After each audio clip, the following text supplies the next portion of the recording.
Caitlin Carr, and I work in the Visiting Scholar Department here at Reasons to Believe.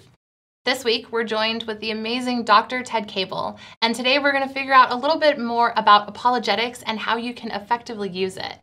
So Ted, can you briefly explain what apologetics is and how we can effectively use it? Well, amazingly, I can. I would have to say when I became a newborn Christian, I was better at apologetics than I was when I was taught a little bit by the church. I didn't know what I was supposed to do, so all I could do was what I felt in my heart, which was to share Jesus with people and why it meant so much to me.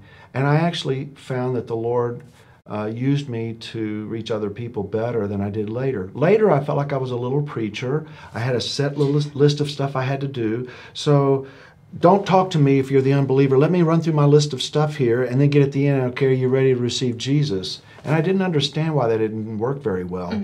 And it took years, and I have to say, I'm kind of embarrassed to admit, teaching people even how to do this in seminary before I finally realized I might not have the right understanding.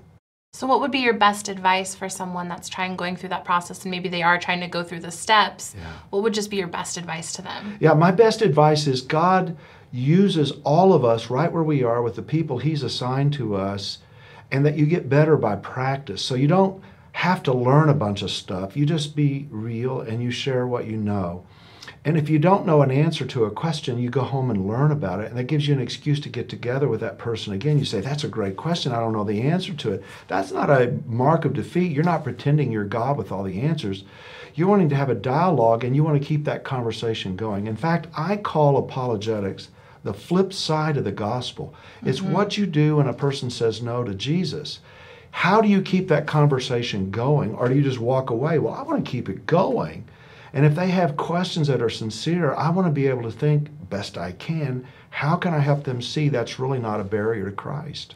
I love that you brought that up, that if you don't know the answer, it's okay to admit it, look for it, and then get back together with that person. Would you say that apologetics is used more with someone that knows the gospel really well, that feels comfortable with evangelizing, or it can be used even with a new believer that maybe doesn't know as much? Yeah, it's yes, right? It's all of that. The cool thing about apologetics, it strengthens us the more we learn about it, and it's certainly helpful to new Christians in their faith, but it's helpful to all of us in evangelizing, because the same kinds of questions we have are the same kinds of questions unbelievers have. So I like to think of apologetics that most of us do. We're not out there speaking to large groups, and we're not writing books and so on. We're normally talking to one-on-one type of situations, and I call that a dialogue. That's what we see in the Bible, where Jesus talking with the woman at the well, or the previous chapter in John, he's talking to Nicodemus, or you see Paul in his encounters when he's talking to individuals. They have a give and take, and he finds out where they're coming from. So he talks to people with a Jewish background, and they understand something of the Old Testament very differently than he does with, say, the pagans at Ephesus who believed in mythology, or, say, the philosophers that he spoke with at Athens. The gospel doesn't change, but the way we present it changes, and that comes by listening and having an honest conversation. What is your view? Why are you not interested in Jesus, and so on? What do you think is really important in life?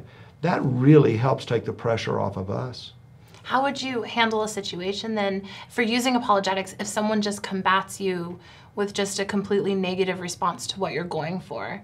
Do you still, how would you approach that? I think you have to read a person. I can never force a person to listen to me. We don't believe in waterboarding people into the kingdom.